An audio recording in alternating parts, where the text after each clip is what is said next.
નમસ્કાર, EG education Gujarati ચેનલમાં આપનું સ્વાગત છે. મિત્રો, પ્રથમ વખત આવ્યો છો તો ચેનલને સબસ્ક્રાઇબ કરો. મિત્રો, આજે આપણે જોઈશું ધોરણ 7 પ્રથમ સત્ર સંસ્કૃત સ્વાધ્યાય પોથી સોલ્યુશન. એમાં પાઠ નંબર 3 કોરુકમ એનું સોલ્યુશન આપણે જોઈશું. મિત્રો, તમારે અહીંયા વિડીયોને બરાબર જોવાનો છે, સાંભળવાનો છે, ત્યારબાદ જોયા વગર સ્વાધ્યાય પોથી પૂરવાનો પ્રયત્ન કરવાનો છે. વિડીયો માત્ર શીખવા માટે છે. તો પ્રશ્ન નંબર 1 છે, નીચેના પરિચ્છેદનું સુંદર અક્ષર અનુલેખન કરો. અહીંયા આપેલ જે ફકરો છે એનો ખૂબ સરસ અક્ષરે એનો એ જ ફકરો અહીંયા લખવાનો છે.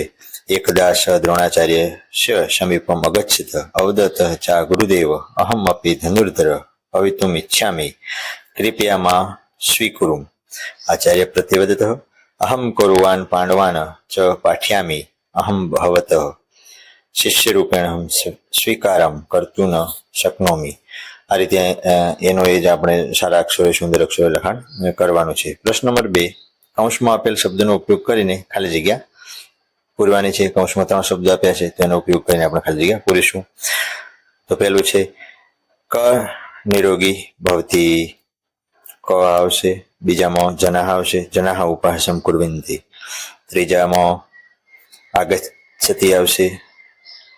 ચોથામાં વૃક્ષસ્ય અધઃ વૈધર્ષિ વાગ્ભટ અસ્તિ આવશે. પાંચમામાં આકાશે આવશે, શ આકાશે અત્ર તત્ર ગચ્છતિ. આવી રીતે કૌંસમાં આપેલી ખાલી જગ્યાઓ લખવાની છે સાચા જવાબો.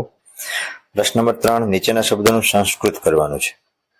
કે ઋતુ અનુસાર ભોજન કરનાર, તો રીતભૂક આવશે. વારંવાર તો પુનઃ. મજાક તો ઉપહાસમ.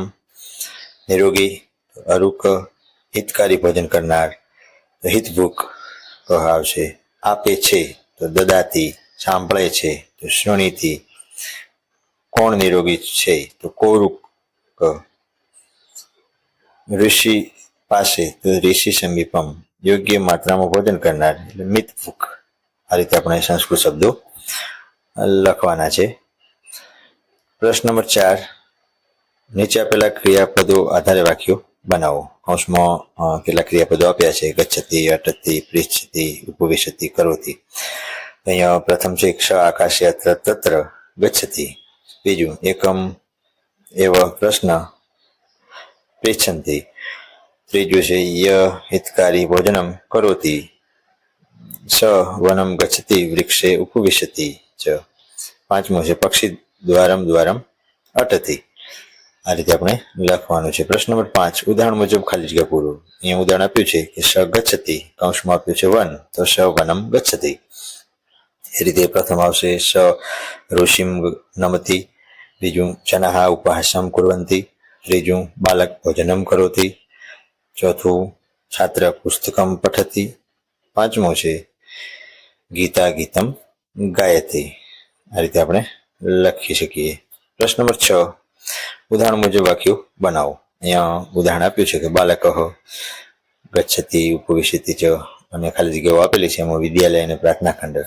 તો લખ્યું છે કે વિદ્યાલયનું વિદ્યાલયમ અને પ્રાર્થના ખંડે. વાક્ય બનાવ્યું કે બાલક વિદ્યાલયમ ગચ્છતિ પ્રાર્થના ખંડે ઉપવિશતિ ચ. તો અહીંયા આપણે પ્રથમ લખીશું કે મહેશ શાલામ ગચ્છતિ વર્ગખંડે ઉપવિશતિ. બીજું ખગઃ વનમ ગચ્છતિ વૃક્ષે વસતિ. ત્રીજું છાત્ર ભોજનાલયમ ગચ્છતિ પ્રકોષ્ઠે નિવસતિ.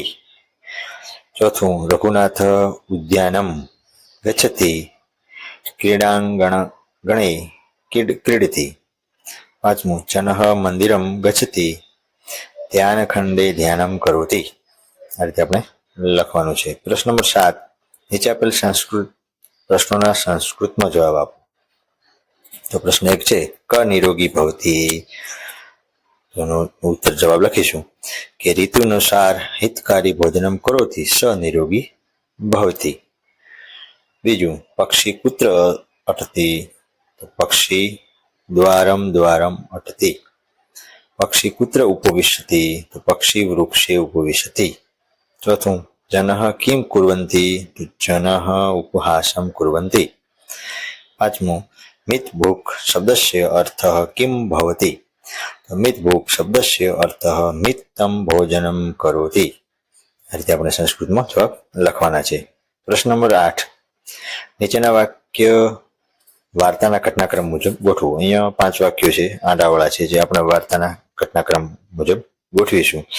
તો પહેલું આવશે સ આકાશે અત્ર તત્ર અટતી, બીજું આવશે પક્ષી દ્વારમ દ્વારમ અટતી, ત્રીજું આવશે પક્ષી વનમ ગચ્છતિ, ચોથું આવશે વૃક્ષસ્ય અધઃ વેધર્ષિ વાગ્ભટઃ અસ્તિ, અને છેલ્લું પાંચમું આવશે સ ઋષિમ નમતિ। આ રીતે આપણે લખવાના છે। મિત્રો, ઇઝી એજ્યુકેશન ચેનલને સબસ્ક્રાઇબ કરો, વિડીયોને લાઇક કરો, કોમેન્ટ કરો અને બીજા વિદ્યાર્થી મિત્રોને મદદ થાય એટલા માટે શેર કરો। આપનો ખૂબ ખૂબ આભાર।